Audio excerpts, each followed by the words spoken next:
আসসালামু আলাইকুম, আশা করছি ভালো আছেন। Zero to blog hero with AI, শূন্য থেকে ব্লগিং করে ইনকাম করছেন নতুন একটি ভিডিওতে আপনাকে স্বাগতম। আজকের ভিডিওতে আপনারা জানতে পারবেন ক্লাসিক এডিটর প্লাগইন সেটআপ সম্পর্কে। অলরাইট, আপনারা স্ক্রিনে দেখুন, যখনই আপনি কোনো পোস্ট করতে যাবেন, এই যে post section add post, so default আকারে আপনার ইন্টারফেসটি কিন্তু এরকম থাকবে। আপনি র্যাঙ্ক ম্যাথ প্লাগইনস ইনস্টল করা সত্ত্বেও আপনার ইন্টারফেসটি কিন্তু এরকম থাকবে। সো এই ইন্টারফেসে বিশেষ করে আমরা যারা ব্লগার প্ল্যাটফর্মে কাজ করেছি বা অন্যান্য প্রফেশনালে যারা কাজ করে থাকে, এই ইন্টারফেসে কিন্তু একটি কন্টেন্ট পাবলিশ করা এবং এসইও করা খুবই ডিফিকাল্ট। সো আমরা যে কাজটি করব, এটিকে একদম সহজভাবে ইন্টারফেস নিয়ে আসবো কিভাবে, এই প্লাগইনসটির সাহায্যে। সো এই প্লাগইন সেকশনে যাব, অ্যাড নিউ প্লাগইনসে চলে যাব।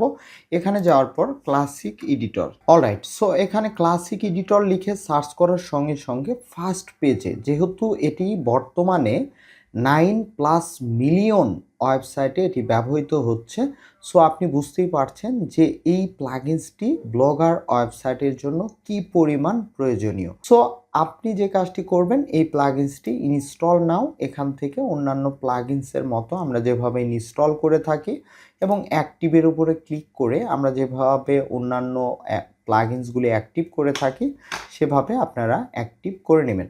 সো এখানে জাস্ট আপনারা অ্যাক্টিভ করে নেবেন, তাহলে আপনার এখানে যে ক্লাসিক এডিটর এটি পেয়ে যাবেন। কোনো ধরনের সেটিংস, কোনো ধরনের কাস্টমাইজেশন কিচ্ছু করার প্রয়োজন নেই, শুধু আপনার ওয়েবসাইটে এটিকে ইনস্টল এবং অ্যাক্টিভ করে দিবেন। দেন এরপর এই যে পোস্ট সেকশন, পোস্টে যাওয়ার পর অ্যাড পোস্ট, এই অপশনে দেখুন, আমরা যদি নতুন একটি ইন্টারফেস নিই, তাহলে দেখতে পাচ্ছেন একদম এসইও ফ্রেন্ডলি ব্লগ পোস্ট করার একটি ইন্টারফেস আপনি পেয়ে যাচ্ছেন।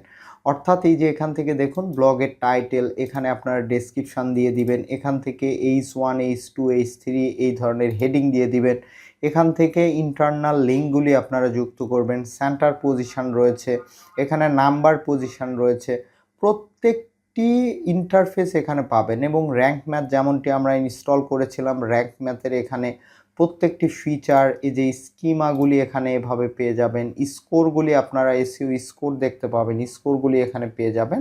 এবং ডান পাশে আপনারা খুব সুন্দরভাবে এখান থেকে পাবলিশ যে ফিচার রয়েছে এটি আপনি এখান থেকে পাবেন। এবং এখান থেকে প্রয়োজনীয় যত কিছু, যে ফরম্যাট, ক্যাটাগরি, ট্যাগ, সো এগুলি কিন্তু খুব সহজে আপনারা পেয়ে যাবেন। এবং এই ইন্টারফেসটি কত সহজ এবং ইজি, যখন আমরা কন্টেন্ট পাবলিশের ক্ষেত্রে যাব, এসইও করব, তখন আরও সহজে আপনারা বুঝতে পারবেন। তো ধন্যবাদ সবাইকে।